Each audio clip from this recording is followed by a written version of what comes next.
Hello, hello. Welcome to the Eddie Conversation Podcast. My name is Eddie Vigil, and I am your host. This is episode number 78, and joining me today is Suzanne LaChasse. Very nice pronunciation on that. I like it. I appreciate it. Thank you. Thank you. So, for some quick foundational stuff on you, just to list out, per se, let's say like the hats you wear. I don't know how you define or describe yourself these days. But I will throw out some things. You can tell me if it's accurate. With great stress. So let's say like on Instagram, it says film director. Mm-hmm. I also know that you also talk about being an editor a lot. Mm. And then there is the acting coach side too. Yes. Am I missing anything important? Well, let's see. Studio owner and producer, writer, director. Do you know that scene in Coming to America where they're like dating ladies and I'm just going to correct your microphone holding here. Oh, okay. Sorry. They're in the bar and they're having all the different ladies come in and they're just having like fast cuts and the lady, she's like, I'm a producer and a singer and an actress and a thing and whatever. And I always feel so silly saying that because I always think of that scene in Coming to America. Well, anyway, never mind. I've only seen that movie once, so it's... Dude. Well, get on that. Watch that as soon as you get home. Let's see. So mostly I'm a director. But I guess I'd call myself a filmmaker because I like to have my hands in every aspect of it. And I'm independent, so I end up doing a lot of stuff by myself, but I really enjoy it. And I edit a lot. So editing and through my filmmaking process, I decided that I was going to help actors learn how to act, but more of a technical way of acting. Most acting teachers in LA, they'll do the like conjure up your dead mother and feel bad about yourself and then go act. And I'm kind of like, we can do that, but let's do the technical first. Like, let's hit your mark. Let's make sure you're in focus. Make sure like you're turned out to the camera, but not too much. Let's make sure you're not theatrical. Let's make sure you look like a real person. And so I noticed in my own acting training, it just made me so theatrical and so big and so loud. And I was like, why am I not booking anything? And then I saw myself on camera and I was like, oh, because I'm just one of those wiggle things in front of car dealerships. You know, that's all I looked like. So anyway, I developed a system, more technical, and people love it. We get the kids on camera, I have like an 80-year-old student. He's a kid. Anyway, we get them on camera. I show them what exactly they're doing in real time, and it really helps. It helps so much. So we also shoot reel here. We make short films for the kids so that they can take these and put them into festivals and all that good stuff. So we're also like a marketing firm for actors in a lot of ways. But on the other side of that, I have my own filmmaking aspirations and things that we're working on. So lots of stuff. I wear all the hats. All the hats. Wonderful. Okay. So you didn't specifically say this in there, but okay. So director, editor, filmmaker, general filmmaker, descriptor. Yeah. But all right. So you mentioned the acting side. Do you have an acting background? I do. Yes, that's correct. Okay, that's... Yeah. I do. All right. I do. I was born in LA, and my parents were in the industry, and so they insisted that I do acting and performing and singing and all of that. And then I didn't like it very much, and so then I started doing horses, and I trained competitively with that, and I also did water polo, which was very strange, but very good at it, but I don't like it. But anyway. And then when I was in high school, I started doing background work for the movies, and then it kind of like all started up again, and I found that love for being on set. But yeah, I did the acting thing for a long time. I really like it, but when I started editing and being behind the scenes, I was like, oh, this is the magic sauce. I love editing. I love putting the pieces together. I love working with actors. I love talking to them and working through the whole process. I think it's like that's what I really, really love. But I'm going to be acting in a film that we're producing in a few months in Vegas, and so that'll be fun. It'll be the first time that I've acted in a few years on a thing, but it should be fun. And I get to do it with Travis, so you know we like each other, so it'll be fine. Nice. Hopefully. Yeah, we have. Our Travis audience here. Hell yeah. He's the other part of LaChasse Studio. He built this with me. Lovely. So he's very important. Okay, so I'm trying to figure out on where to start here. I know. I'm This, like a restaurant that has a menu that's too large, and you're just like, I don't know. Do I want Mexican food? Do I want Chinese so food? Do I want crepes? What is it? okay, so I'll think. Okay,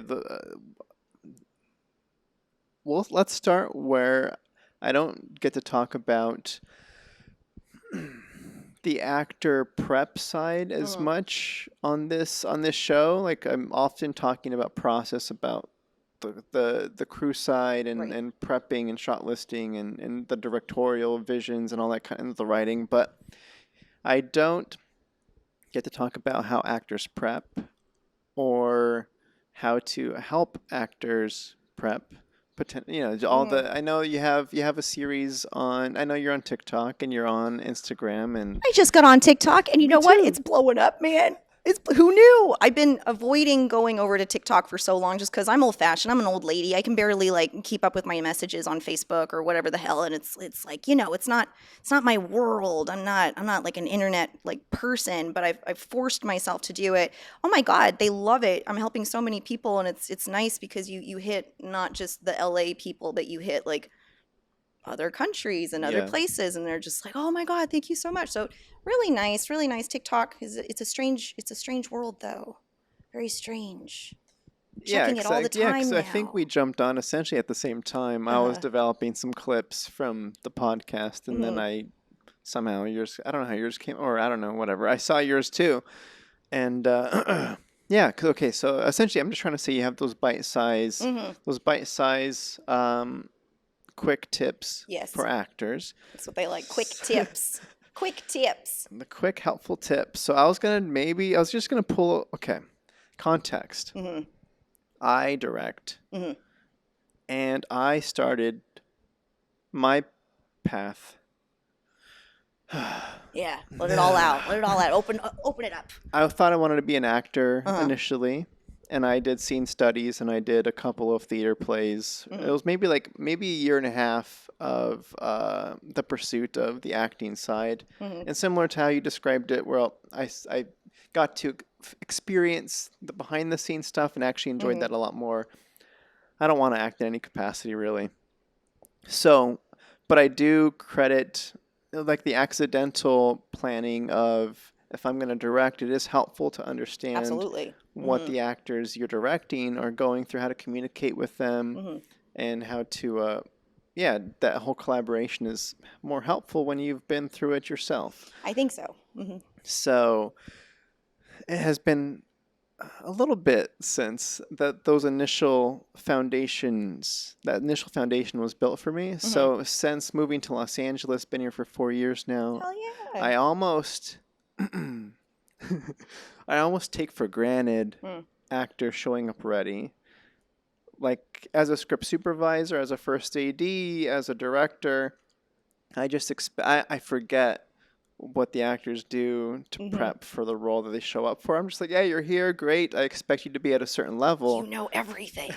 I expect you to be at a certain level, but I don't think about it anymore, and I Mhm. want to be reminded of these things. So I'm hoping that we can talk about that Oh stuff. my God. Well, what I was just on set uh, helping out an actor, and I was amazed. But this always happens. You know, most actors when they come to set in LA, it's very rare that they ever have a rehearsal with their scene partners. It's very rare that they even see the set before it's ready. You know, and so the preparation you can only do so much at home by yourself. But what I love is a set where they provide the environment where you can really just sit down and just talk about the story. The story is the most important thing. And as a script supervisor, you know this. It's like the blocking and everything has to be so planned and so rehearsed so that everything just moves, more smoothly. And actors in LA, they're not really taught to break down scripts quickly or well at all. And we've got cold reading classes and all these memorization techniques and all this stuff, and it just ends up hurting them more because then you get those cemented line readings, and they sound like actors, and they go up at the end of every line, and they sound like actors, and it's like, oh no, you're just not thinking about the right things. And well, anyway, here at LaChasse Studio, we have a huge respect for the lines, the story, all of it. And we use the lines to map out your performance so that when you do get on set and there is no rehearsal, you're completely prepared as much as you could be. That's why I love theater so much, because everybody comes to the rehearsal. Everybody knows everybody's part. They obsess about it and they talk about it and they analyze it. And that is kind of missing from the modern film acting training in LA, and it's kind of sad. But if you're an editor, if you're a director, if you're a writer, if you're any of those behind the scenes things, it's very obvious that the script is so important. But a lot of acting teachers are just like, go explore the room. Go be bacon sizzling on a pan. Go do something explosive. And that just doesn't look good on camera ever. And we got a lot of hands going back and forth and swaying and all this stuff. But what I would suggest for all actors, when you get your sides, just obsess about it. Just do your homework. Just go through it. But also, nobody's teaching text analysis, which is horrible. But these are theater techniques and stuff. And I just don't think that acting teachers really want to go too in depth with stuff, because it's hard and you're depending on people doing homework, and I don't think they really want to do that. They just want to go up there and improv a scene and feel really good about themselves. And so when they do get on set, they have a very skewed idea of what it's going to be like, and then they get yelled at, and then it's like, oh, well, then I'm not going to do anything. And then they're brilliant, they just stand on their mark and they just do what it is. And so that's very nice to see. But it's hard to get them there if they're stuck to a way of doing something. So I quite like actors who are malleable. It's like, oh, I'm in this situation. Okay, I can do that. They don't have fear about things. So did I answer your question? Was it a question? I don't know. It's sort of just like a general statement. I'm thinking about how, yeah, malleable, yes, because you're describing the scenario in which an actor shows up to set, not having seen the set, not having worked with because let's say on the indie level, there's no budget really for, if you're doing any sort of prep, it's usually on your time. Yes. And you're maybe hitting up the other actor on Instagram, or you're trying to make that connection before I don't know what actors do. Well, it's like, it's really hard. And if you're in a scene with kind of like a celebrity or something, you're not going to talk to them before it. Hopefully that celebrity is legit and wants to actually do some work with you and be cool and come to my trailer and let's talk about the scene, or let's have a phone call the day before and let's talk about the scene.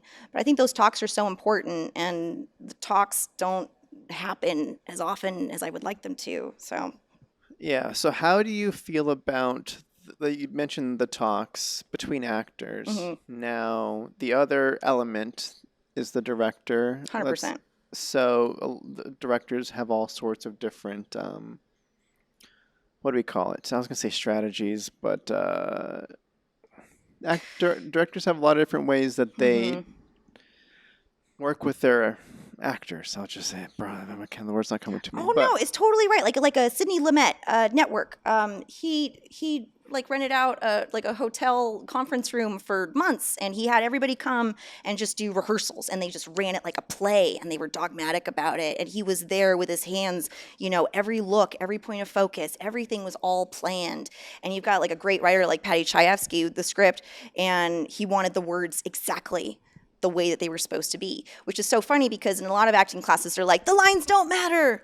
Throw it all away. And they say that to a newer actor without the context of an entire career to take on that information and be like, I know what you mean. But a lot of actors don't know what that means. They just think, oh, let me throw a plate out the window and let me just rip up my script and take off my shirt and just be theatrical. And no, the reason why Network is so good is because they had that rehearsal process and the director was there talking to them, making sure that they knew exactly what they were doing, and they all had one idea in mind and they were all racing towards it. And I love that. Some actors are just like, oh, this is one I hear a lot in acting class, like how to win the scene. You ever hear that in your acting classes? Or like, oh, Bob really won the scene that time. No, you didn't experience that. Is that I'm trying in acting classes. Yeah, I'm trying to think. I'm trying to guess what that means. So don't. So does that mean I'm thinking about the script is what I'm because everybody has their objective in the scene, and yes. when the scene ends, you want to know who's which character left having their objective completed and the other person's left Oh, that's a great way to think about is it. that That's a nice logical interpretation. But what I see usually, it just breeds a narcissistic kind of ego-driven performance because then it's like you're trying to compete with your scene partner. like outperform, like Exactly, kind of exactly, upstage in ways? exactly. And to me, that's just very theatrical, and that's just trying to create a spectacle on stage in your acting class for the other people that are there. When in actuality, you guys really just have to be a partnership and obsess about the goal. And even if, let's say, one character's like the hero and the other one is the villain, it's like I feel like you guys should still behind the scenes be a partnership and not allow yourselves to be like, well, I'm not going to sit next to Bob at lunch because like I hate him in this scene, and so I'm going to like, fuck with him or whatever. And I think that's silly. But yeah, there are a lot of different directing techniques. The movie I was just on helping my actor, thank God I was there. Thank God I was there because the director had very little to say to my actor, and that's always kind of weird when I'm helping an actor on set and there is a director and all that stuff, because I'm kind of like a little fly on the wall and I don't want to like step on people's toes and stuff. But I was finding that I was pulling my actor aside a lot and just being like, okay, let's talk about this scene. Let's really dig in, because now they've shown you what the blocking is. They've told you what they want you to do. You ran it once and now you're getting mic'd up. Let's talk about it. And in that very short period of time, it's like, what are we talking about? The tactics. What do you want? What's your objective? What are the obstacles? What's internally like holding you back from getting what you want? What's your purpose in this scene? What the hell is the story about? Like all of these things need to be talked about. And when you're on set and they're just going so fast, a lot of directors just don't have time because they're already doing so many things. They don't want to talk to the actor. It's like there's this thing of like, you're an actor, do what you do. You're a professional, just do it. But you miss out on that magic sauce of really like getting in there and talking about it and absorbing it. And it just doesn't happen that often. Everything's so quick these days. Quick, fast, Yeah, no, that I just came off of I was on set recently where the director had more of a cinematographer background. So a lot of his focus was on the technical. Was on the technical Mhm. lighting and the composition and the camera move and Yeah. and it would just be like, all right, let's go again. All right, one more. Okay, one more. All right, one Mhm. more. But there was never any direction given to the actor. It was always like Yeah. a camera note or a rack focus pull or Mhm. so the actors are just there hearing one more over and over And that again. can work sometimes, especially if you have a good editor and great sound design. Oh man, it's like that Hitchcock example.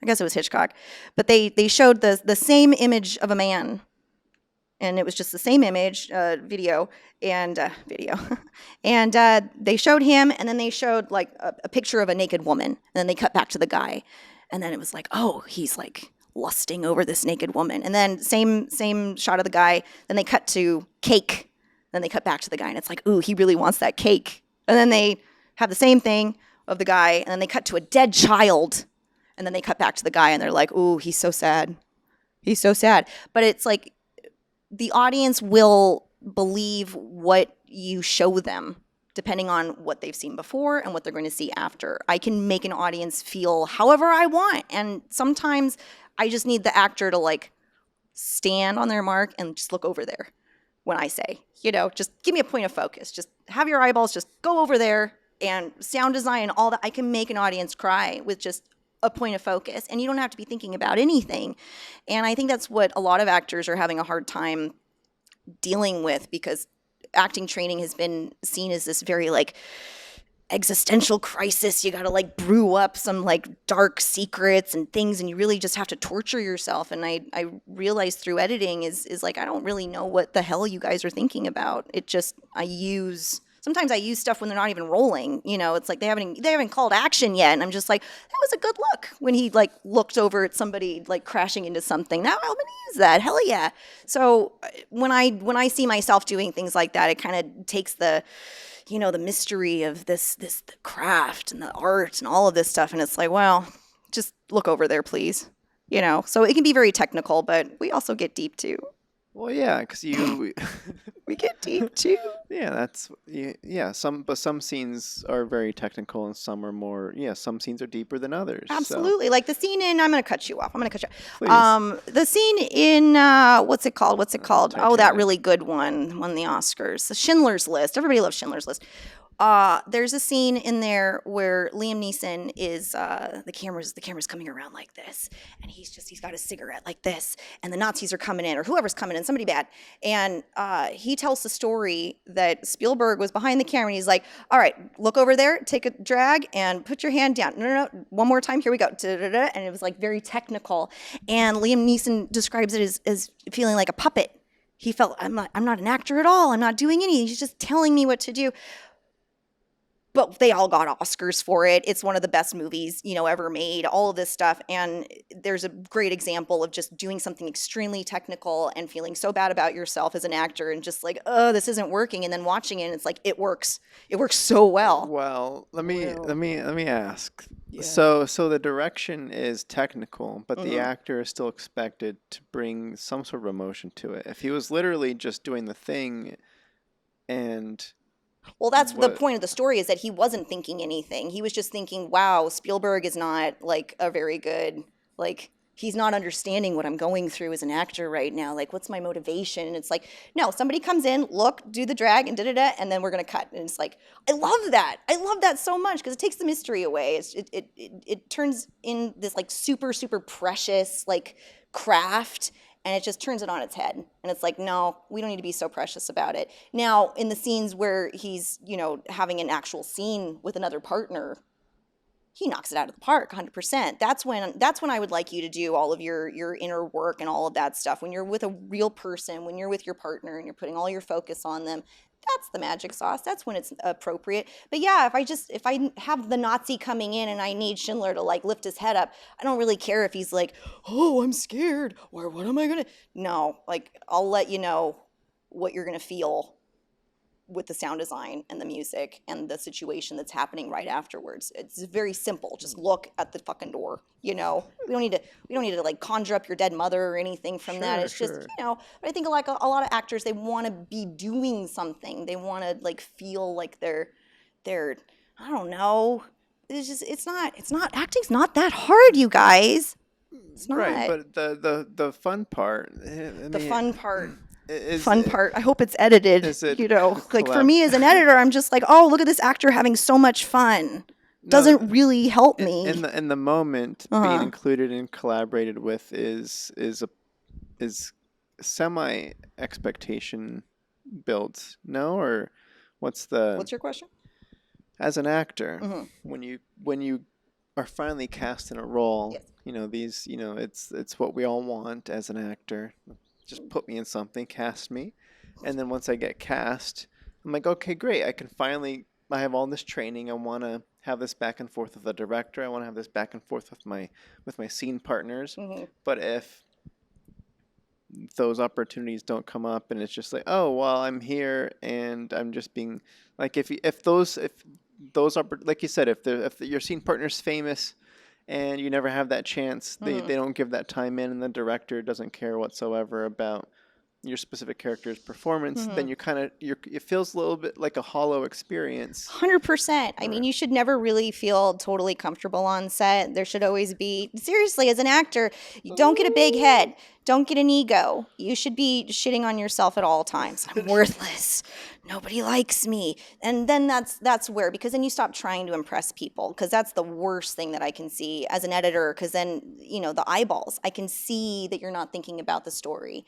And what I would love for all actors to know is just how to break down a script. A lot of actors don't even know how to find a beat, in their script, or where to write things, or how to chop it up. They don't understand the process. They haven't been taught. So when they're breaking down their script, they're just reading it over and over and over and over again. Or some actors are like, let me just memorize my lines. Where's my name? Let me highlight it. I'm going to read that line, your line, then my line. And terrible. So my advice for all actors, if you're working on set and you know that there's not going to be rehearsal or they haven't talked about it, just obsess about your script. break it down. There's so many videos online and resources and things about text analysis, script analysis, how to really like go into your scenes. And also you can go to my YouTube and I have a whole video about it. But doing that, it is the most prepared that you can be in an unpreparable situation, if that makes sense.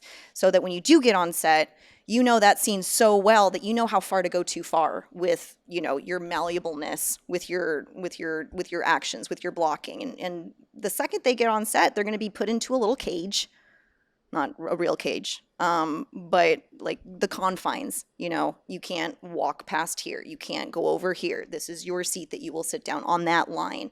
And when you know the scene so well, you can take on all of those technicalities and live with them, and also remember your lines.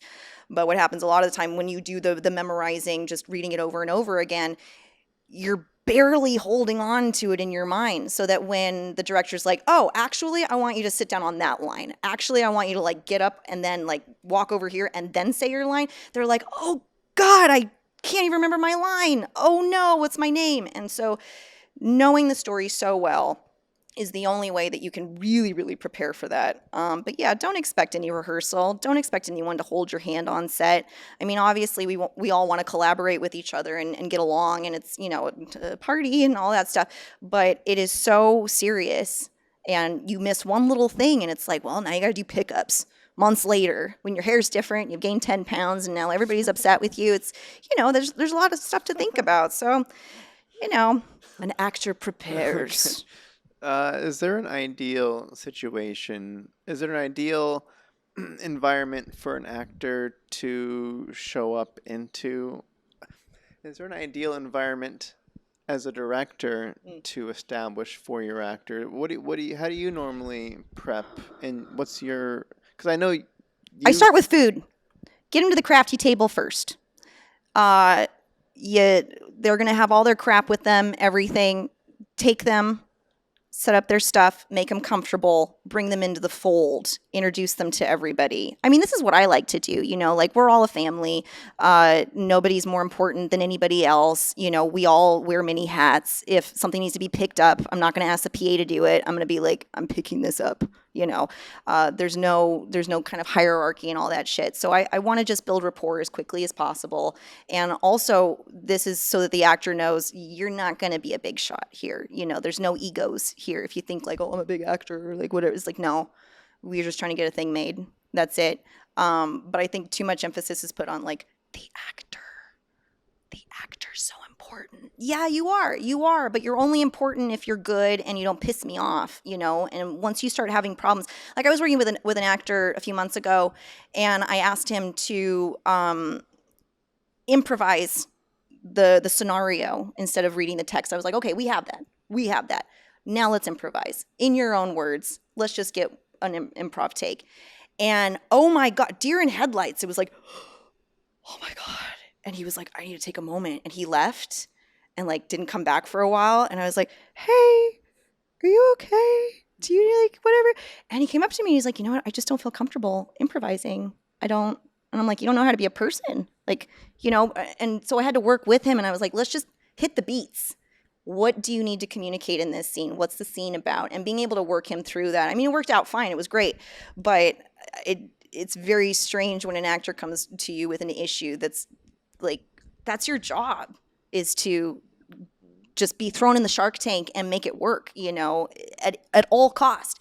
But he had no imagination. Like he had a cap on his imagination. And so that was frustrating, but we talked about it. We worked it through and it was fine. But yeah, I'd start with food because, you know, it's like when you get home, you want to tinkle, you want to go potty, you want to like make it your space. So I would get all that stuff out of the way.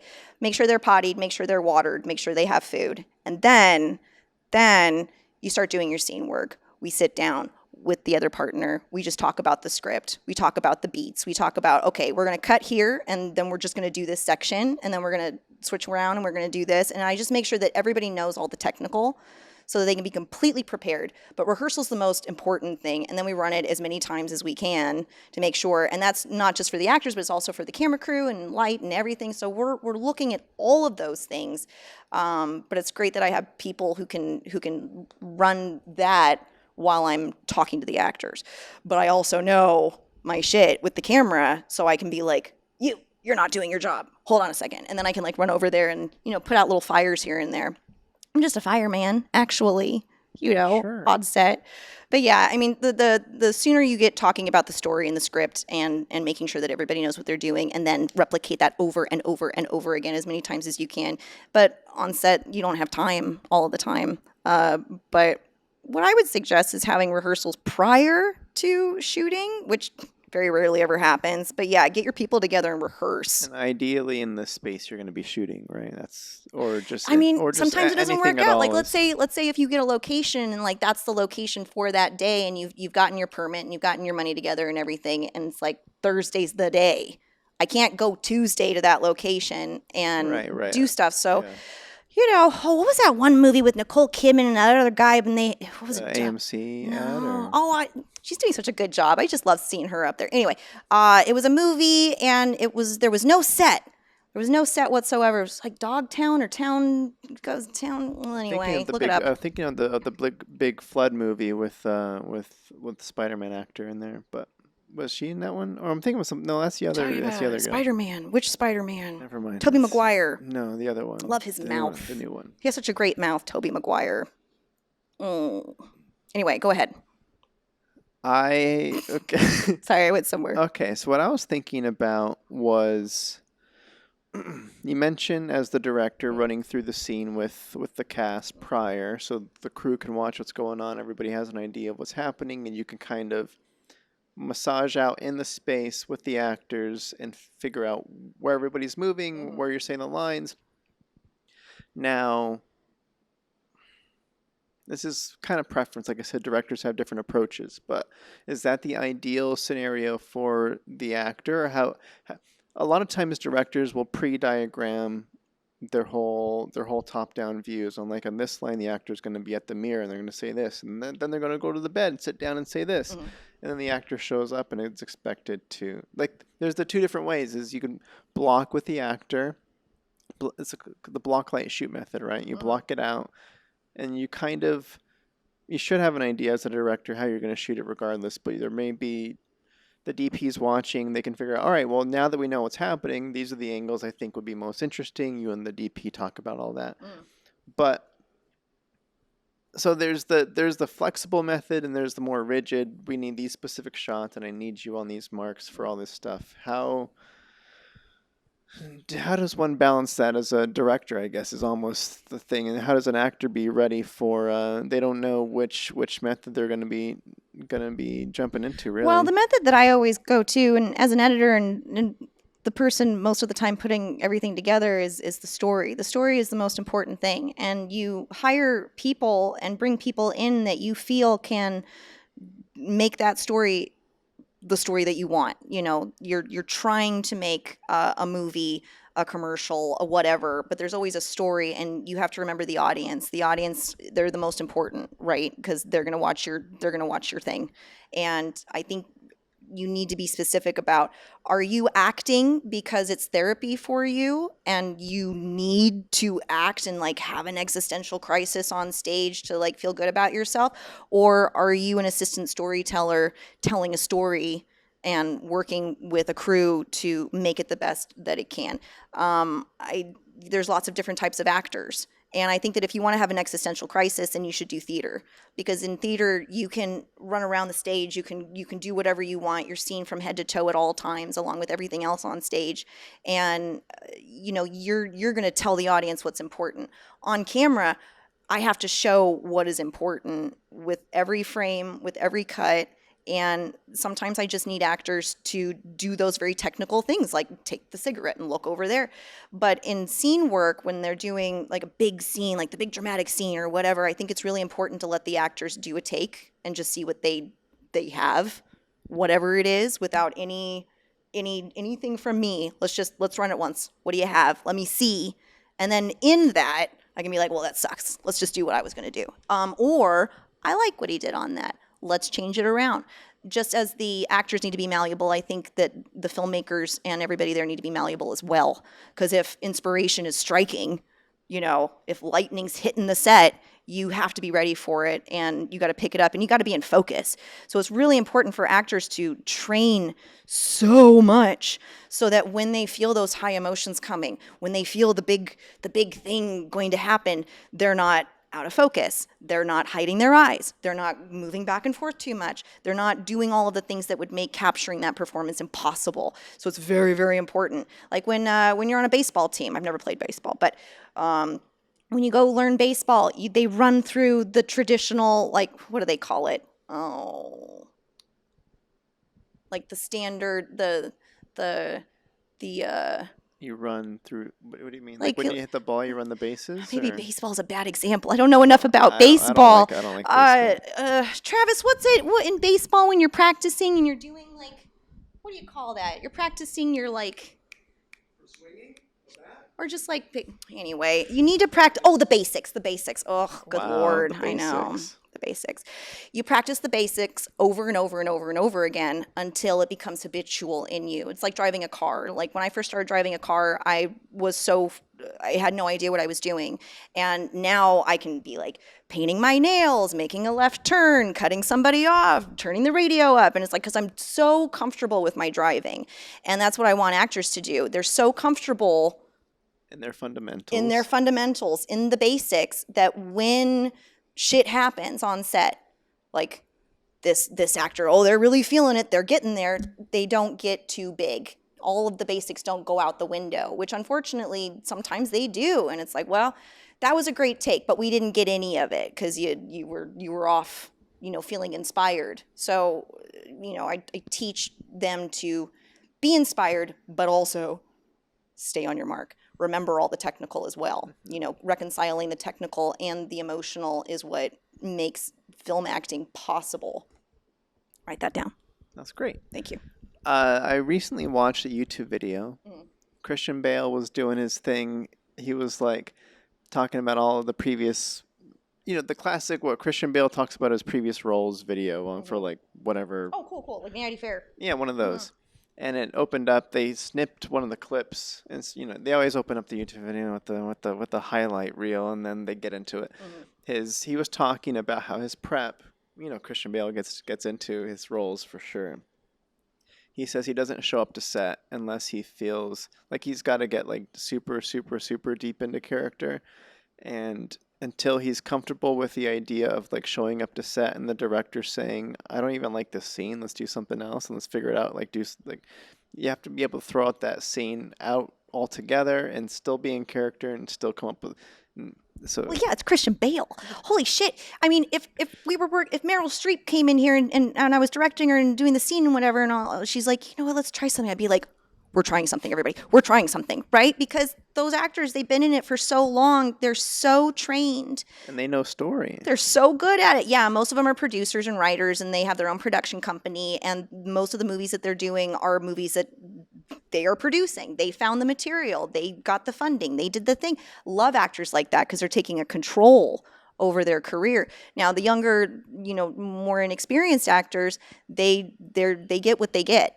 And unless you've got the acting chops, no one's gonna like take a moment to like fluff whatever you want to do. But my type of directing is if you have something and you want to try it, please, thank God. Oh my God, because then they're creatively invested in the story, and then that's so nice. But some actors, they're just like, give me the lines, I'll read them, it'll be fine. And I like them too, whatever works. But I edit, so I can turn dog shit into something beautiful. It doesn't matter. I'm not worried about it. But yeah, if you get an actor who really knows their shit, oh my God, it's Christmas. You all right? That's a good pop, knee pop. I'm great. All right. I'm going to pull up a couple of things from your snips. Your clips. Oh, yes. All right. So, okay, this is maybe an opportunity to do slight elaboration because I know we could always just play the clip right now and then, all right, well, Sure. Let's talk, okay, because my specialty, of course, too, when I'm not directing, I'm script supervisor. Continuity. Love it. I love that you love continuity. Thank you. I got so much shit for that. So many actors, They love it. But then there's always the trolls or the haters. And they're like, continuity is the death of creation. And I was like, Well, I don't think so. it's got to cut. Gotta cut. I mean, if it's just like something like this and you're not going to cut it and all that stuff, then yeah, I mean, we could do, a dance right now and it would be fine or whatever. But, if there's coverage and all that stuff, I mean, they just don't understand. But they don't teach that in acting classes, continuity, right? Throw the lines away. The lines don't matter. Just be free. All this shit. No, I can definitely tell an experienced actor from an inexperienced just based on continuity alone. 100%. I'm like, oh, well, I don't even have to watch over. Like, I have to baby some actors with, all right, no, remember you. Because whenever you put a drink in an actor's hand or or food on a plate, and then, like, take one, they're always sipping every other line. And then it's like, no, hold up. Like, I need you to be conscious. Hold the sip. Hold it. I need you to be conscious of this because I don't think. Like, do you know when I have no idea what I just did. So I'm like, well, let's try to be a little bit more aware of that. We're going to have to match this later. And they're like, oh, okay. Really? What does that mean? Like, these concepts don't even make sense because they're not talked about in a normal acting class. But yeah, continuity. Oh my God. So important. But all of your movement should be put into your scene work. So when you're reading your scene, you'd be like, oh, the line says she takes a drink here, or maybe there's no direction in there. You just have to be like, oh, what would be a good response with a movement to communicate on this beat that something's happening or there's a change or that the story's being moved along further. And it's like, I will sit on this line or I will take a sip of my drink on this line. But oh my God, in class when we do cup work, having props to work with and stuff, and being able to replicate your movements and be conscious about it, but also not be conscious about it, so that you can act. It's got to look natural, air quotes. It's nobody sips their water that much, and then you find that that's just a nervous habit. They're putting it into emotion. That's why like Chekhov or those ones, like everything is so. You always have to be doing something. It's like, no. Please don't always be doing something, because then me as the editor, I have to keep track of all of those little things. And I sure the hell hope that you did the exact same thing on all the other takes and on the dirty and everything. I really, really hope. And they never know. Just like what you said, they have to come up to you and be like, what did I do? Where was I? Who was I? All this stuff. Anyway, it should be totally planned, and then you can do it. And then on set, they can be like, we're going to change it. And you should be able to take that on and be like, I can do that. It shouldn't be so fear driven all of the time. So I find that a lot of actors have so much fear. They don't know what they're doing. Where am I standing? When am I doing this? Who am I looking at? All of this stuff. And it's like, you should know exactly what your character wants, what you're going to do to get it, the obstacles in your way, so that when something weird happens in your scene, you always know where you are. But who has time to break down a script? They don't make time. So you have a statement regarding continuity where you say precision makes you look good on camera. So I know, like, you use that as encouragement of like, 100%. no, this is you're gonna. It looks nice. Well, it looks nice, and the crew is also gonna love you too. 100%. Like you're gonna be in focus, which makes camera happy, which makes the director happy. Whether whether it was the best performance or not, you can make adjustments on that. Absolutely. But if we can't see it at all, doesn't then matter. We're really upset, and we're like, man, we're gonna be here. We're gonna be here all day, and I wish you.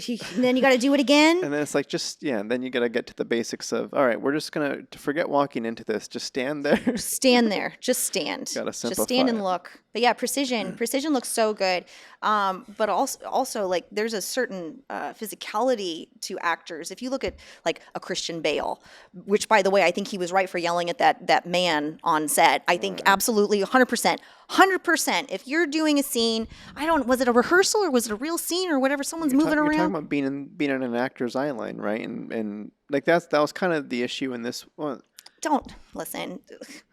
Who's running this show? Who puts a man in Christian Bale's eye line? Why did that man want to be in Christian Bale's eye line? That's what I want to know. That would be so intimidating and be like, oh no, let him do his thing. I'm gonna go in a corner and like sulk.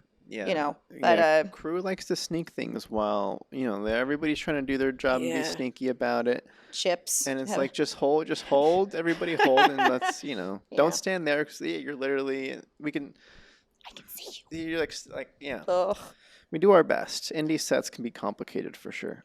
Okay, what I was going to say, this is Yes. something, I don't know, I just wanted to, that comes up a lot from my script supervisor perspective, even for directors too, Mm. on when does the action of the actor get locked in? Like, when do you start matching? Because when you shoot a scene, Mhm. you often shoot it in multiple angles. That's the whole continuity issue, right? So you have, let's say, you start your scene off with a wide, your master shot, and that's kind of, sometimes you'll be in take one of a master, and then the director or the actors will have different ideas. I'm like, that didn't feel quite right. We're going to adjust. I'm going to sit down here and I'm going to walk around, whatever. Like the master, I just want to clarify, is the space in which you are allowed to switch up your movements and you are allowed to move. Because, No. No. No. I'd rather yes. you not. I'd rather you not. And that's where we disagree with love. With love. However, remember that in your master, you're not, I mean, depending on what it is, you're going to punch in, after the first beat or whatever, when the information is getting hot and heavy, you're going to punch in. And You may punch back out. I wouldn't. I wouldn't unless there's a huge technicality or there's like a bus coming by and we got to see that bus. I don't know, but I like the awkward beats and they always play nicely I in like awkward wides. beats But too. okay, I like them. continue. But if you're doing a master and you're like, all right, well I can be big. I'm on stage now and I can move around and like all of this stuff. And then when you cut in for the close up and you're like a statue, you know what I mean? It's gonna look weird. Let me clarify my Please statement. clarify.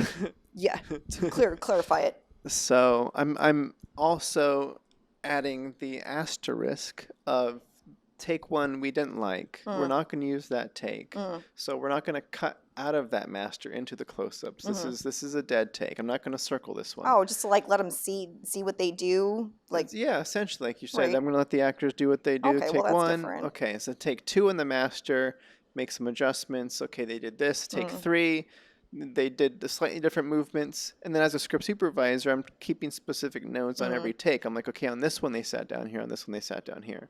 And then once we move on from the master into the closes, the conversation is had. I'm like, all right, which one is the match take? Whoa. And then it's like, all right, well, I didn't like the last one. We're going to go to take three. And then that's communicated with the actors. All right, okay, we're going to... So I see them. So until you start shooting another angle, you haven't officially been married to movement yet. That's correct. So I guess that's my clarification. Because sometimes people will come to me as a script supervisor and they're like, "Oh, she didn't do the thing." I'm like, "Well, we haven't established it yet. We haven't. This is our first setup on this scene. She can do whatever she wants because we're not."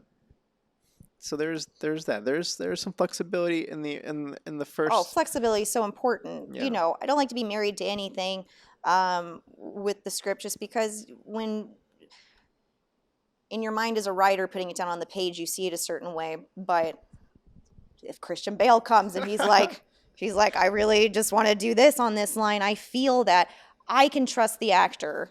If I'm working with the actor, obviously I respect the actor as an actor and I respect their process and they're not a bozo, So when they do come to me and they want to talk about stuff, yeah, I'm going to listen because it's always a collaborative process, 100%. But the story is the roadmap that we use. And if your movement is going against the story, or it's going to be a completely different setting, a light setup, or a totally different thing, and we just don't have time, then it's like, which you decide which one you want to do. But yeah, I love the master. Get your master. Have you seen the master? Nope. But I hear it's good. I hear it's a good movie. The thing that I don't like, and this happens Is on. it Paul Thomas Anderson? You don't like Paul Thomas I'm Anderson? not too big. I'm not too big on Paul. Really interesting. It's the vibes are not. The They don't. They vibes. don't. They don't resonate. Are there The any vi- of his movies that you like? Maybe you like young Paul Thomas Anderson as opposed to like Remind me titles. Married with Kids. Boogie Nights, Continue. The Master, Uh-huh. Magnolia. I You know what? It's Magnol- okay. It's okay. You have a lot of movies to watch. But he's a great example. You know, he's like if Spielberg and Scorsese had a child. Is Magnolia the one with the frog rain? Sure he is. Okay, I saw that one. Fuck yeah. Is he the Fantastic Mr. Fox? Or is that a different director? That's George Clooney. That is I think that's the guy with all the symmetrical The other one. The other one. The symmetrical guy. Oh. Wes Anderson. Wes Anderson. That's it. Is that him? Took me a second. But that's all right. Okay, All right. so continuity. I will mention as sorry, I saw a yawn off stage here. Oh. I'm like, oh no, we're boring. Oh We're, no. I'm Oh just no. kidding. This is sleepy time. I will throw. Okay. Can we talk? This is a demo reels. Mhm.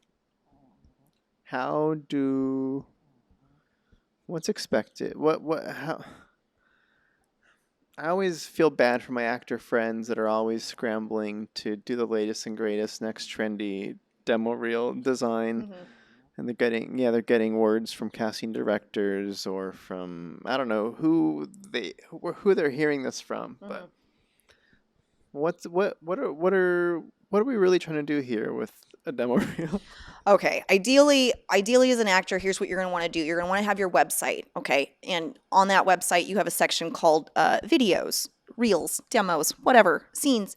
And on that page, you should have your sizzle reel, which is the first thing that they see. What did you call it? A highlight reel. I like that. That's cool too. Highlight reels. Did I call it Highlight that? reels are Okay. basically a demo reel anyway. Highlight reels. I like that. I'm going to start using that. Well, anyway, you'd have your sizzle on there. 59 seconds. Please don't go over a minute with your sizzle reels. Nobody has time. Nobody wants to watch your reel in the first place, and nobody has time. But Suzanne, how can I fit anything to showcase my abilities in a minute? I want to showcase my comedy chops, Mhm. and I want to also show my dramatic tears, Mhm. and I also want to showcase I can ride this horse. 100%. Wow. It can be done. Now, if you watch any trailer for any Marvel movie, it hits all of those things and tells you exactly what the movie is and everybody who's important and all the cries and all the things and all the B-roll and everything with sound design and music and all that stuff.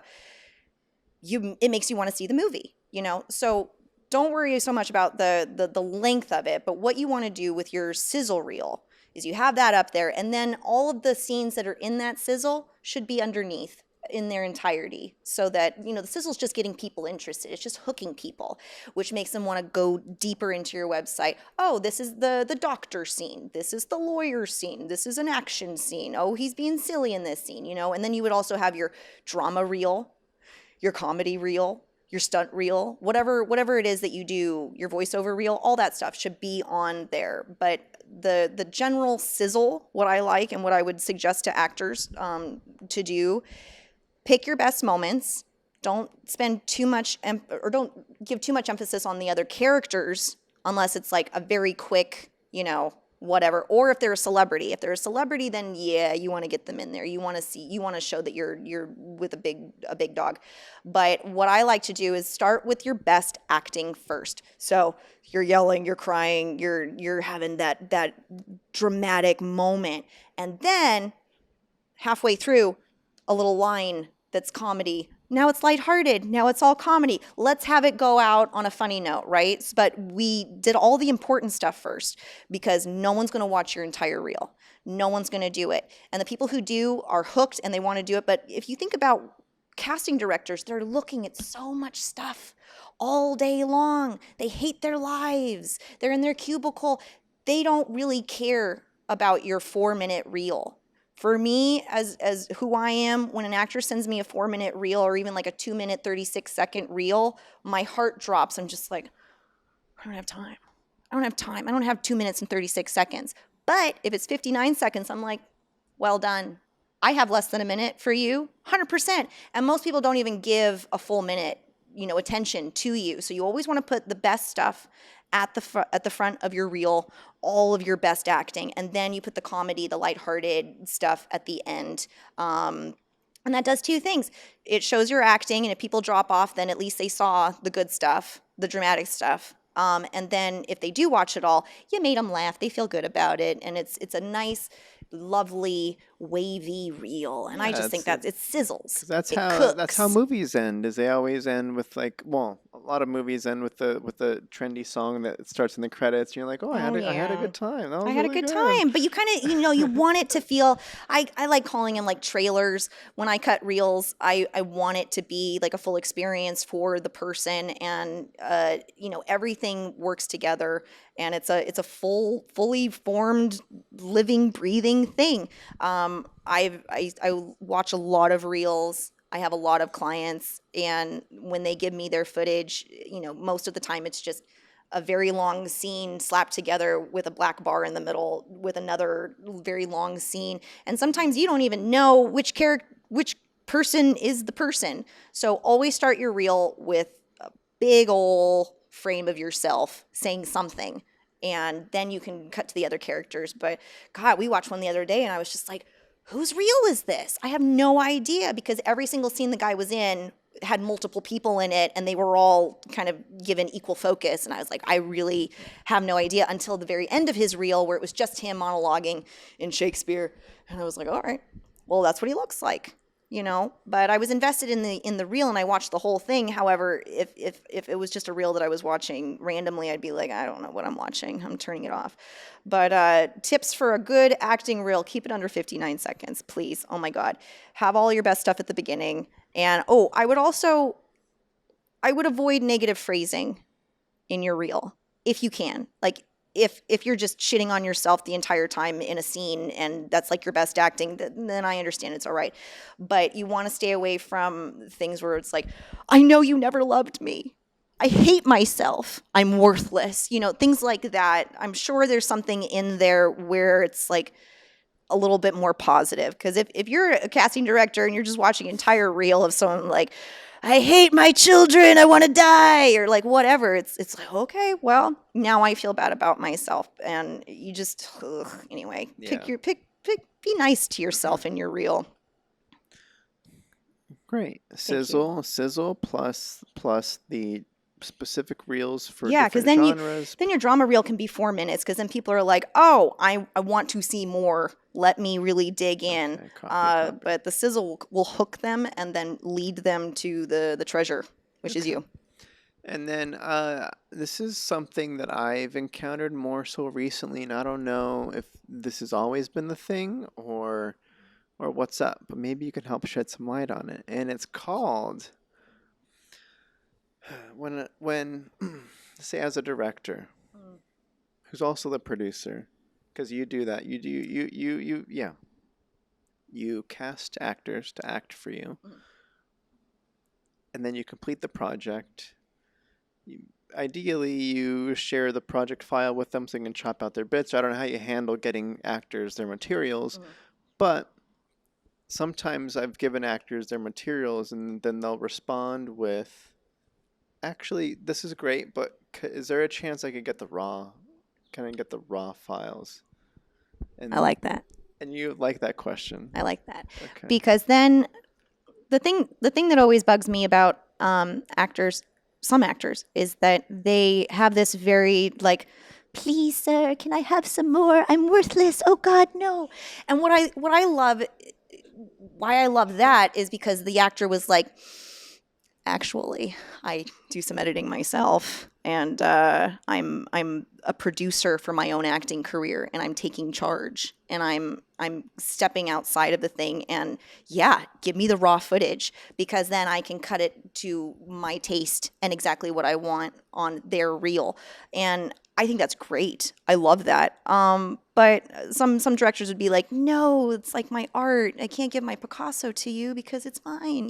Like, I think you want to help the actor market themselves. You want to help them get cast. You want to help further along their career. And if they're asking for the raw footage, you can decide which raw footage to give them. You don't have to give them everything. You know, you don't want to give them so much that they can like make the movie behind your back. You know, you don't want to do that. But if they want all the takes of their cool monologue and they want to see all of it, hell yeah, I would color correct it first before you send it to them, because that's, oh my God. And that's the thing that worries sound and color. me. Yeah, because that's that So creates, they want no color and they want no sound, I'm or they just want the takes? well, that's why I'm like, do the actors know what they're even asking for here? Oh, Because yeah, it would, that's color corrected. there, and yeah, sound because design there's already limited budget here. You know, it. the colorists already did their work on the finished edit here, and then you Oh, want, well, now, see, like I now you do the want color me, myself and all the sound, so it's like I don't do to me, that. an actor telling me that, it's just like, oh yeah, I'll do that over coffee and I'll send that to you. But if you're on a huge budget and all, and you've got all the people for all those jobs and everything, then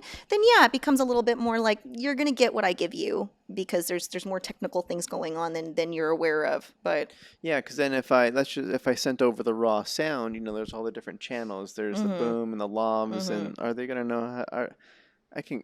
And then I'm like, who cares? but Who cares? Let them deal with there. There you I go. care. There you I go. care. Have You're- fun. okay. Have fun making that work. Yeah, Do but it. I do understand the benefit of the raw, like you said, especially because in the finished movie, yeah, we shorten it. We're cutting to the other actor's coverage a lot while you're talking, because we want to get their reactions. So Yep. you want it. You want to clean you. And I would also give them the listening shot of the other actor so they can cut back and forth to it. You know, I would give them all of the tools that they need in order to cut that scene together. Because, yeah, they're not going to like an entire take all the way through. They're probably going to be like, well, I like the first half of this line, but I'd like the second half of it on that other take, and you might want to cut it. And if you have the cutaway to the other actor, that makes it so much easier to cut all those pieces together. So yeah, I mean, I like that actors are asking for their footage. Please do. Yeah, that's been a newer thing. So I'm like, wait a second, huh? What? I know, but everybody's an editor these days. Everybody's doing everything. It's never been easier for actors to just shoot stuff, you know? And I think a lot of actors have a cap on their imagination of what they're able to do. It's like everybody has a camera. I mean, your phone is such a great camera. Oh my, damn, that phone. Oh, but it's true. But if you're in a pinch and you're just like, I got a bug up my butt, I want to go into the forest and like shoot a fun like experimental film or what, please do. And like go find your friend and just start making stuff. You know, who cares if the sound is shitty or whatever, just like make things. Because a lot of actors that I talk to, they don't have reels at all. They have no footage and they haven't been cast in anything. And they're like, how do I get a reel if I haven't been in anything? And how do I get in anything if I don't have a reel? And it's like, you make it work. Shoot something. Yeah. You make it work. You go on the Facebook. You say, hey, are any of my friends here filmmakers? Anyone want to make a thing? Or like, you know, like everybody. It's LA, you guys. Even better than that. Everybody. You reach out to people that you do know who are actors. Yeah. And you tell them you really like them, and that you would love to shoot a thing with them. And oh well, yeah, as a filmmaker I could do that, but as like an actor looking to shoot something, you gotta make it work. Everybody has a camera, and there's so many companies and things and production people that will take your money and make a reel for you, and you can do that. But you could also just do it. You could just do it yourself. Yeah, it's going to be shitty, but you're going to learn. You're going to learn so much. Oh no, for sure. 100% by being a director and putting yourself on camera, and then being able to look back at it, and you're gonna see like, oh man, I use my hands too much. I talk too fast. I do this one, and then you start learning. You're self-learning these things, which I think is so helpful. I guess my thought tip. Yeah. Geez, I don't know, was the way to. This is okay. If you have nothing and you're trying to make something, the thing that I usually like to lean on is get some of the weight off of you by you're kind of implying it. You didn't really say it, but the What was I gonna say? No, what was I implying? No, what I'm implying is to work with people who are, like I said, that you already know, that are also striving for a similar thing, that have some investment in you. I think that's usually helpful to get something off the ground. Absolutely. Versus yeah, because But then you most can. actors don't even think that they can do that. They're like, I don't know Well, how to do that. coordinating is very hard. Getting people to show up and commit is super hard. Absolutely. So that's like a skill on its own. But yeah, develop that skill and get better at getting people to show up. You got to That's a start whole, somewhere. yeah. You have to, and you also have to be motivated. I work with well, some actors that I've worked with. You couldn't get them to come and shoot something. You know, oh, I don't have a car. Oh, I'm sick. I'm this. I'm that. Hey, Suzanne, I'm not booking anything. I wonder why. I wonder why you're not booking anything. Like, oh my God, you have to always just be ready to jump in the shark tank and just learn how to swim 100%.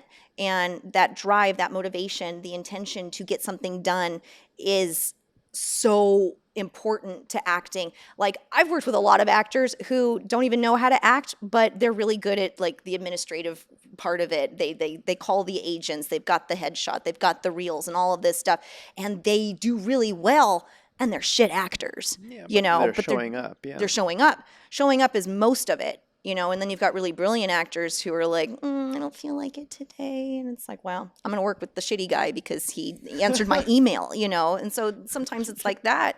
Oh, anyway. Yeah. Okay. There's that. Next. So we're talking a little bit, we weren't talking, you were talking in one of your videos about prepping for action. Ooh. Action as in the word that the director says to start acting. Yes. I've heard different sets where directors say go. I've heard different sets where directors say act. Oh, go. But I don't. Go! I don't like it. And go. It's like a pig race. And act. Pig race. Yeah, you know, where you just go, and then you open up the floodgates, and they just. You've seen that. You've seen it. Everyone's seen a pig race, right? Yeah, Wow. I've seen that. What did I want to thoughts? Okay. How much? Because like you like to talk about the fundamentals. Thoughts on keeping focus on set, or where to have your focus be, or what?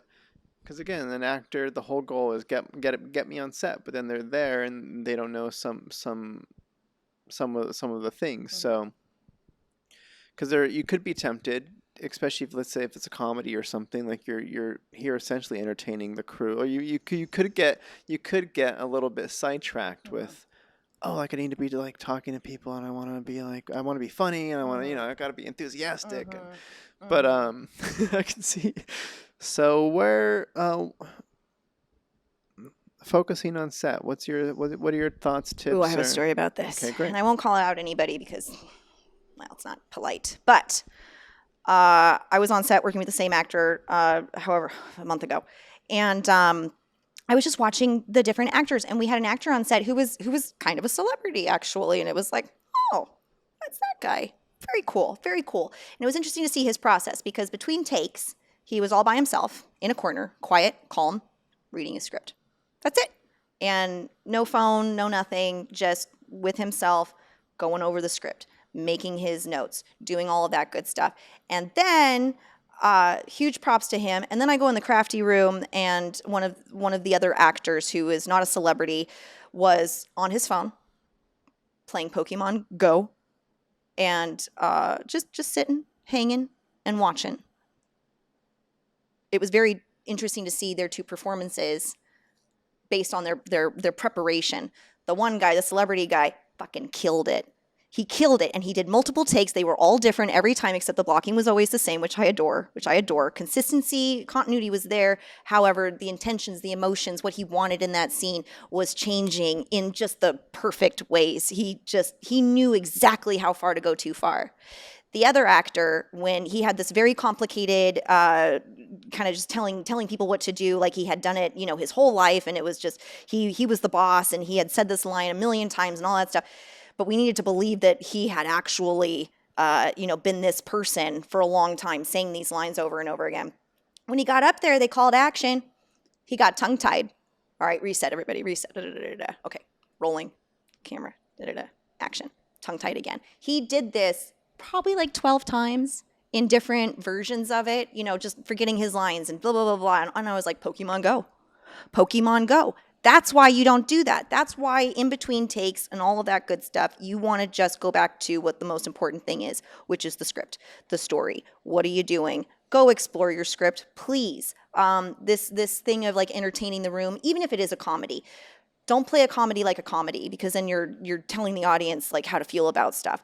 My favorite comedy is the like super deadpan, dry situational comedy where it's like, that's funny. Why? Because it's real. It's not, like the Jim Carrey, Ace Ventura kind of comedy isn't going to fly these days. We've evolved. And I love Jim Carrey. Oh my God. Yeah. I love him to death. And so does everybody else.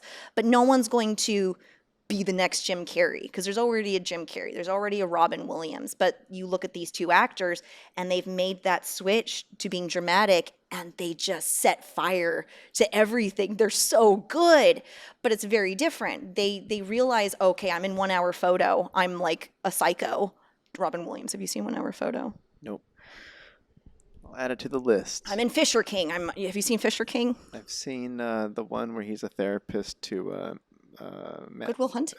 Yeah, I've seen that All one. right. Hell yeah. That was a good one. Fuck yeah. All right. Well, anyway, Ace Ventura. So all this slapsticky stuff and everything, that's very funny to an audience in the 90s. Just as I loved it. So did I. 100% have seen it more times than I want to admit. But or like the Three Stooges, that type of comedy, it doesn't really work for a modern American audience. If you go to France or the China market, stuff like that where it's very physical is very popular because there's the language barrier. And when you see a guy making like a smiley face or whatever, you know exactly what's going on.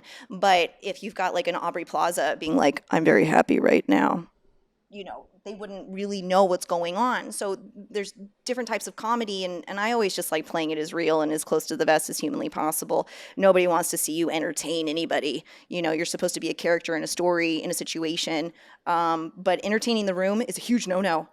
Huge no-no. And it's like, yeah, I understand. We're all insane, first of all. We're all like putting on outfits and saying lines that are written down and pretending and doing all this stuff. And it's insane. It's crazy. But if you don't believe it, then the audience is not going to believe it. And you have to be just so based in reality.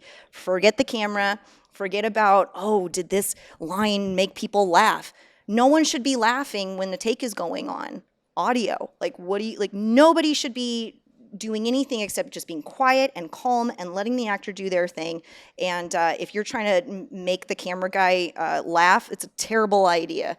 Terrible. The camera's going to go like this all of a sudden. And you've seen that. You've seen that, especially handheld. Anyway. I've seen directors crack up too during stuff, and I'm like, you just ruined the take. You just ruined everything. Bob, thank you. Okay, and so that I assume that goes in line with, like you said, the Pokemon Go prep isn't ideal. That is probably, I'm assuming, in line with talking to the scene partner and just kind of shooting. If you have time to talk to anybody on set, up into you should be talking to your scene partner running the scene. You should be running the scene up until you shoot it. If that person isn't in a scene that they're shooting, at that moment, which sometimes they are, and then you're just like by yourself, and then it's like, okay, now we're shooting it, and you didn't have any time to talk to them. Because I see actors just hanging out up until the point. They're talking over the slate. They're just. It's like, all right, no, they don't hear when they're called to set. That's script guy behavior. You're not a grip man. Don't do that. You're an actor. You're professional. Yeah, you were hired for a purpose, and you're not. Yes, be a good hang. Be somebody on set where if somebody speaks to you, you build rapport. You're not a dick. Be able to be spoken to. And if you're not, then go find a corner, go hang out in your car or your trailer or wherever and be by yourself and have your process. But I would really rather see, if you're going to be in a scene with a partner, I love seeing them in a corner talking about the scene. Yeah. What do you want? Yeah. What if I did this? What if I say it this way? Don't direct each other. I love it. I mean, don't direct each other, but But no, the but questions also like be you're like, asking were great. Those are great questions. well, yeah, you don't want to take control over someone else's scene. You want to Like what I think you should be doing in this scene. Like you Is that how don't. you're going to do it? Is that how you're going to do it? You know, I mean, there's a balance. You always want to be respectful because, you know, you have your process and I have my process. And like, the process is figuring out your process as a team in preparation for that thing. And it's always the story. But please don't play Pokemon Go at the crafty room if you have a big monologue coming up. What was he doing? Why Yeah. wasn't he rehearsed? Why didn't he know it like the back of his hand? Why? Because he didn't care. He's like, I got it. I got it. Those actors scare me. Not enough fear in those actors. Yeah, and then I guess I'll just say it too is be. I mean, ideally you're keeping your ears open and you're ready for it to be 100%. called out. And yeah, because that's something that gets on my nerves when you know I'm a quieter guy. I'm quieter. I'm a quieter person. I don't know if people know this, but it is upsetting when I'm trying to speak and it's not being heard, and it's like, all right, well now I gotta come in here and okay, now let's go do the thing, and then That's all right. But you know what? It's good in a way just because when you get on a movie set and the magic of it and the smell of the lights and I mean everything is so lovely yeah, and great. And if you can you're all like-minded people on a set. The natural inclination as human beings who are very social creatures is to talk and hang and chill and yeah. you know talk about can't eat No, that at no, the crafty for sure. table you know I can't guess do that I guess let me preface the story continues. yeah yeah No, yeah, I guess that's not the biggest. The biggest thing is when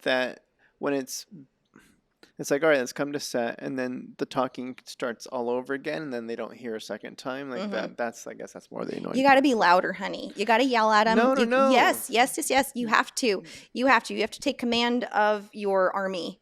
You know, if you start, and that happens all the time in class, you know, the kids get so chatty because they're excited and they're talking about the thing. And it's like, no, give us a little bit more rehearsal. Give us a little bit more. We need more time. We need more time. And it's like, you know what? Go for it. Have your time. I'm going to go have a beverage and go potty and like redo my lipstick, you know, take a moment. But if you're on set and it's like, yeah, crack the whip, like Indiana Jones. You've seen Indiana Jones, right? Yes. Thank God. Oh my God. Yeah, I guess it's more of like there's a self-awareness of the process. This is kind of how I diagnose certain situations, but for sure, yeah. But an actor should be respectful as well. You know, Well, they should be. yeah, But crew should be respectful back to the actor because I know actors oftentimes will get called to set. They'll be standing there and they'll be like, "Nobody's told me anything is happening here. What are we shooting?" that happens all the time. That happens. And they'll be like, "Hey, what am I doing?" And then nobody acknowledges their existence for another 2 minutes, and they're just like left to. Well, I should go sit down and read my script again, make some more notes. Yeah, exactly. Oh my God, I think all phones should be taken away immediately when you get to set. Phones are the death of filmmaking these days, I swear. Because everybody's on their phones, they're all doing the Pokemon Go and all that stuff. No. You play Pokemon Go, don't you? I don't. I don't play Pokemon All right. Go. You know, It's with just love, funny. It's no just funny. judgment, no judgment, but very, very much judgmental about it at the same time. Great. So we're nearing winding down here. I'm trying to Okay. figure out what To wind down on. what to wind down on. Let's see. I guess this hopefully is a simple question, but what causes overacting? And that's just I'm curious about the overacting stuff and how to prevent that. Well, there's lots of factors into why actors overact. Entertaining the room, having that kind of thing is a big one. They're not focused on the scene; they're focused on entertaining the people around them, and that's all right. But we see it as an editor. I see it in your eyes. I know that you actually have an invisible point of focus to somebody over there, and you're just like, I hope Bob heard that one. I hope he heard it. I hope it was good. I hope he laughed. Let me check in with them. Nope. Okay. And so that would cause overacting. Also, being in a as actors, you have to be very specific about what type of acting you want to do because the training for theater actors and film actors are very different. And on stage, you have to project, you have to entertain, you have to be heard, you have to use your mannerisms and your face and all of the stuff that you're doing to communicate physically to the audience who are hundreds of feet away, what you're meaning and what you're saying. On camera, everything is so small. The camera is right here. She sees everything. So when you go into an acting class and the intention is to be on a stage and it's very theatrical and all of that stuff, that causes overacting because there's not more of a respect for the camera in those classes. It's more of the dialogue, the lines, the spectacle of having a scene, in class, and there's a stage and there's an audience and all of that stuff. It kind of breeds that theatricality in actors so that when they do get on set, they're just like, oh, I'm the best actor in my acting class. They love it when I do this. And it's like, oh, okay, this is your first time on a movie set. I understand. That's okay. Let's do less and less. And then don't do anything. And then that's when nirvana happens. Because then they stop overthinking it so much. But I think they're just thinking about the wrong things. And it's always just like, where am I going to stand? What am I going to do with my hair? Oh, the tag in the back of my shirt's poking me. Oh God! And then they completely forget about the story. How are they going to know if I'm thinking about my divorced parents if I don't make this face? Just have a thought. I hate faces. Making faces on camera. It's an old acting technique that stems from theater, and no big movie star is going to do that. If you watch any Oscar contender movie, modern, and you turn the sound off and you watch the actors, you are going to see how very little they move. And the reason why they do that is so that when they do move, it's for a purpose, and we understand, oh, he just sat down. What does that mean? But if you're sitting down and standing up all of the time, then it's like, well, it's not interesting. It's not important. And it's not so much not moving around, it's moving around at the right time. And that's what I like so much. But overacting also, not knowing how to break down your script. When actors are learning their lines, they're memorizing them, which I think memorization is the killer of good acting. Because you're not supposed to memorize, they start sounding like they're reading the back of a shampoo bottle. There's nothing attached to it. They're trying to cram all of these words into their brain with no story to help them remember why the hell they're there. So definitely learning text analysis and becoming a little bit of having more of a writer's brain, I think, will really help tackle overacting, because then you're acting for the right reasons. You know exactly what you're doing and why you're doing it. But so many actors are like, how am I going to do this? And the how is not interesting. The why is interesting. And what I always tell my students is, if you don't know what to do, just think about your character. What's he thinking? This is the situation you're in. Why is my partner saying this? Why is he looking that way? And just the eyeballs of somebody having a thought are so compelling. It doesn't matter. I wonder what I'm going to order at Sonic Burger when I get off right now. Maybe I'm going to get a shake. I don't know just think anything, don't think anything. Just think what your character is. But if you've made the roadmap for yourself, if you've written down all your intentions and the emotions that you're dealing with and your obstacles and what the hell you want, then you can just go back to your memory on your script and be like, to attack. This was the to attack beat. I'm attacking someone right now. I can think about how to attack somebody. How would I attack this person? And just working with yourself in that process, just thinking those thoughts will create eyeballs that me as an editor can actually make something with. But if you're giving up on yourself and all of that stuff, then, do you ever have actors cut themselves on set? Can we cut? Can we do another one? Have you ever, oh my God, boils my blood. I'm sure I have. It's terrible. Luckily, it hasn't not been a thing. Please don't do that. Yeah. Please don't do that. And what I find is if you actually work through it and let's say you drop your line, you don't know what your line is. If you just sit there for a second and really think about it, we're going to get a great close-up of you looking so compelling. Yeah, I've seen actors beg for the cut without saying they're begging for the cut. Oh, interesting. They give just a wink or something? Well, they're searching for the line, Mm-hmm. but they're not saying that.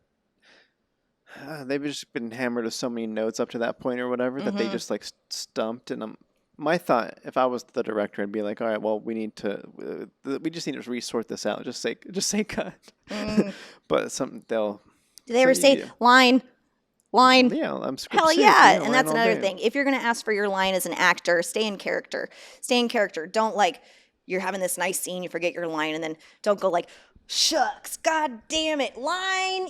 Don't get out of the thing. Just nice and Yeah, quiet, I nice see. and quiet. You're in your scene, da da da, line. Just Right. say the thing and then absorb it, take a moment, and then say your Yeah, shit. but I'm a big fan of your emphasis on the eyeballs. I know that's that's what It's big. when I'm watching stuff and I'm watching actors act, like I'm staring at the eyes. That's everything. Absolutely. Then I can tell like my biggest actor pet peeve is like when they're not using their eyes and they're just I'm like nobody stares at the person they're in conversation with like that focus, like Right. they're just locked in, their eyes don't go anywhere else. I'm like, why are you staring at Well, it's easy for me, the editor, it's very easy because then I'll cut away. I'll cut away. I'll cut back to the other person, like don't worry about that. Don't worry about where to put your eyeballs so much. The thing is it's a nice standard because I can use that. All right. Now, if you want to look away, you want to do stuff, put it in your script on this line. When Bob says this line, I'm going to take that in. I'm going to look Sure. over here. Think about something, think about the thing, but it has to be attached to something that's in the script. There needs to be a Yeah, purpose because for it. normally characters are thinking a lot during the scenes, like you're saying. Of Like course. they're like, what, like even they're thinking what they're gonna say, or they're like, eyes don't normally. I don't normally just stay on you while I'm talking and No. think of whatever. Like I'm like my eyes go up, I get nervous, like 100%. all the stuff. So But you're like a real person, and what their character. happens to you in real life is not being recorded 100%. Now on stage, you can have your eyeballs all over the place. You can just, take a dump right in the middle of the stage. Nobody will care. They'll call it art. It's fine. However, on screen, I'm only pointing the camera at what is the focus of what I'm telling you. And if every take you're going to do something weird with your eyes and do all this stuff and it's not something that is consistent or lives in that world, then it makes it a little bit more difficult for me. But what I would say that if you really want to be doing something with your eyeballs and your movements and all that stuff, you got to block it out and just cement yourself in the blocking of what you're doing, and then everything else will flow after that. But I definitely would just kind of train yourself to have a very precise point of focus. And when your partner says something or there's a beat is dropped or some information is dropped, then yeah, you can do something with your eyes and then go into the next stage of your precise eye line, and it's totally fine. No, I agree 100%. It's fine. Yes, have those thoughts continuing to move, and your eyes will do the acting. 100%. It's lovely. Okay, great. All right, so I guess kind of pseudo lastly. I don't know what pseudo lastly means, but It's all right. kind of last. Mhm. You wear a lot of hats. I do. What's the The hat that I like best? what's the dream? The dream. Oh, What's- honey, I'm living the dream right now. Everybody says you have to do one thing and focus on it, and that's fine. That's fine. But I have my studio, I have my students, I have the movies that we're making, I'm producing, we're writing, and it's just one giant creative heartbeat. This place and what we do, and that's been the dream for as long as I can remember. I'm doing it. So I'm very proud about that. It's really nice. Congratulations. I have to not get a big head about it, but it's like, this is my soul, what I'm doing every day. But yeah, eventually I would like to parlay what we're doing here on kind of a small independent scale and translate that into something that could hit more people, get more funding for the big projects. And we've got some sci-fi stuff with VFX coming up and things. And it's like, we got to start the funding for that, good Lord. And, the bigger the sets get, the more complications there are, the more responsibility and all of that stuff. So I would definitely love to take on more responsibility. Yeah, so I guess living the dream. Mm-hmm. So I'm assuming like being able to mix it up is a part of the dream. Oh yeah, because I love directing. I love talking to actors. I love acting. I'm not an actor anymore, but I love. You're coming up. You said you're gonna act in a. I know, but it's like that's my friend like pulling my leg, making me do it. It's like, you have to do this. It's like, all right, fine. But I love working with actors. I love writing. I love the script. I love points of focus. I love talking about a beat change. I love the camera. I love cinematography, lighting. I love it. I mean, I'm running around here all the time, you know, just being a grip man myself, and I love it. It's so much like I love making movies, and it doesn't matter what role I have in it. Here at the studio, I get to wear all the hats, but I do get hired to just direct or just do the camera or just write something, and I love all of that too. But my soul is here at the studio and what we do, and so that is the dream. Love it as well. It's a beautiful. Thanks. It's beautiful. Thanks. Thank you. Yes. Okay. Anything else? I think. Aren't you gonna like ask me my favorite color or anything like that? Like throw in a spicy one. When I would do interviews at AFM or whatever, I'd go and I'd ask all these like really technical questions, and then I'd be like, "So what's your favorite ice cream flavor?" And like 9 times out of 10, people would just be like, "What? I've never really thought about it." It's like it's so weird to get asked that question when it's kind of like inappropriate, like at a big function. Yeah, no, thing. that sounds nice. Yeah, because they're going through the mill of Yeah. What's the thing? What's it called? The routine. No. Like in post when you're doing the circuit and some sort of like. Oh yeah. Oh, the press Press junket. junkets or Yes. Yes. Yeah, they're being asked the same questions over and over again for days on end. Then having the mix up of. Yeah, some That is people get nice. pissed off too. They're just like, "It's not important. Are we done here? Goodbye." You know, you never want that to happen. But anyway. Yeah, I don't. I haven't really had the urge to ask those wacky questions, but Right. Well, then I'll just tell you. So my favorite ice cream flavor, I would say, black walnut ice cream. You ever had that? They used to have it at Thrifty's, which is now called Rite Aid. And pistachio ice cream. Favorite color is green. Although I've been wearing a lot of pink these days. Not today. they but still have that ice cream at Rite Aid still yeah, serves the little the. Thrifty Okay. section. I've heard good things about Thrifty. Thrifty. Oh, it's I'm awesome. a big ice cream sweet tooth guy. Hell I've yeah. never had it. What's your favorite ice cream? I go towards cookies and cream, Cookies and cream. cookie dough. Mm-hmm. Sometimes you go a little bit crazy and you get the chocolate with the cookies and cream and cookie dough all in there with Whoa. the chocolate fudge. That's a great chunks. mix. Hell yeah. Yeah. You ever go to Cold Stone? They're always putting stuff in there. Yeah, I've been around. I've been in there. around. I've been in there. Well, you know. All right. Well, Pink. Okay. pink's good. What about you? You're wearing black today. I like these. I like this color. This is I'm very set friendly garb Very today. kind of like tactical. Like you're the Yeah. tactical director on set Yeah. today. This Yes, is our correct. military expert kind of a guy. You know, military on the down low. I like it. Yeah, you want to be ready for action. The readiness is all, as Shakespeare would say. What was the question? Color? Color. As a kid, I picked out red, Mm-hmm. Good one. and so I still call And it you've my favorite. stuck color. with that. Okay. Yeah, that's That's an interesting way to put it. I like you it. know you pick it, but Yeah. you don't. I haven't reassessed it. I wear a lot of orange. You have a lot of movies to watch, and you have a lot of, thinking about Okay, color what's stuff. out of all the movies you mentioned, which one, if you remember any of the ones you mentioned at all, I absolutely do. is at the top of the list for what I should is like out of what's highest recommended. I think, well, we talked about PTA a lot, and I would say that if you're going to, Licorice Pizza, right? I wasn't a huge fan of Licorice Pizza. There's good things in Licorice Pizza. There's good vignettes in there. I thought on the whole, I was becoming quite bored of it. However, there would be a scene, like the scene with Tom Waits. You saw it, right? Oh my God. That whole sequence was just pure joy. Love seeing him on set. I love him so much. If I was going to recommend a movie for you to watch that I mentioned, I'd watch Magnolia. Magnolia that's the one I have seen. Oh, fuck. I would watch The Master. Okay. The Master's very good. But it's interesting to see Paul Thomas Anderson's transition. Like Boogie Nights is kind of very theatrical and exciting, and the porn industry in the 70s and all this stuff. It's a lot of fun. It's a fun movie, and it moves fast. The Master is very slow, and it requests the audience to just sit in their feelings in the situation, and it's not off like a rocket like Boogie Nights is.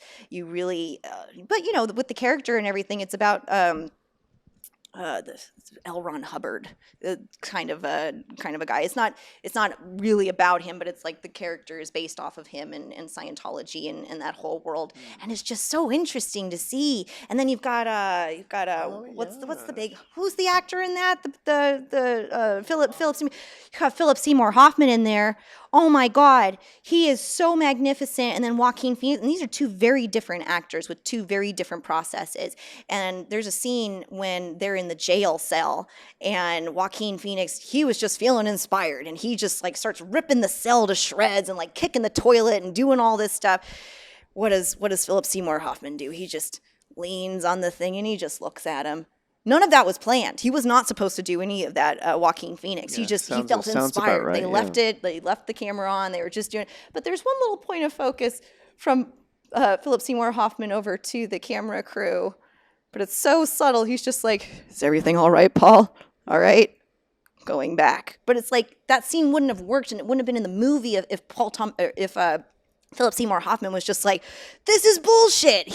That's not in the script. That's not how we do things. What's going on? I'm scared for my life. So like being able just to stay in it and be calm and just put your point of focus exactly where it needs to be. So awesome. That's a great movie. Oh my God. And then you've got Amy Adams in there too, holding it down. Poor thing. Oh, you just go on and on. Yeah, that actually, I'm reminded now that is high up on my list currently. I have a co-writer who brought that up. Is like we wanted to kind of introduce some culty stuff, and it was like, well, what's a good movie that has some cult themes? Oh, and if you like documentaries, watch The Source Family, which is awesome. Which was like this cult in the 70s in LA, and this man, and he would like cook steaks on his hands and be like, I cooked a steak on my hand is so warm, and people were like, oh my God, all this stuff. But anyway, the Source Family. The Source Family. It's a great one. They had a restaurant on Sunset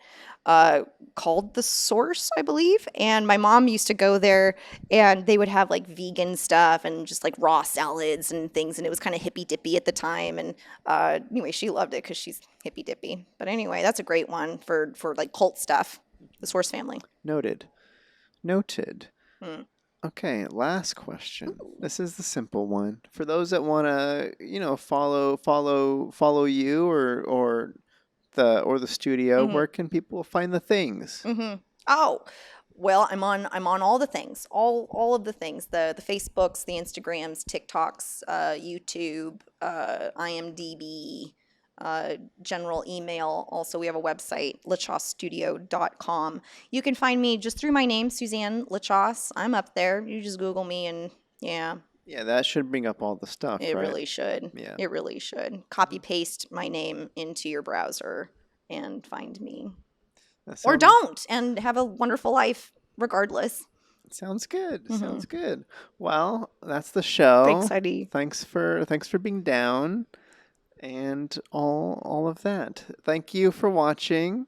Make sure you subscribe. Leave a like, leave a comment, perhaps. Ring the bell. And that's it. Okay, bye everybody. Bye.